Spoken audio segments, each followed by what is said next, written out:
रञ्जिनी नित्यप्रकाशिनी चैव स्वप्रकाशस्वरूपिणी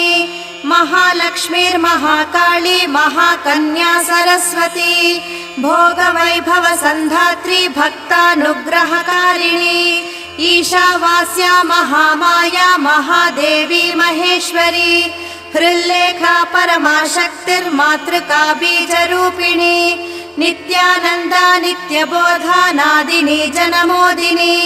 सत्यप्रत्ययनी चैव स्वप्रकाशात्मरूपिणी त्रिपुरा भैरवी विद्या हंसा वागीश्वरी शिवा वाग्देवी च महारात्री कालरात्रिस्त्रिलोचना भद्रकाली कराळी च महाकाली तिलोत्तमा काली कराळवक्त्रान्त कामाक्षी कामदा शुभा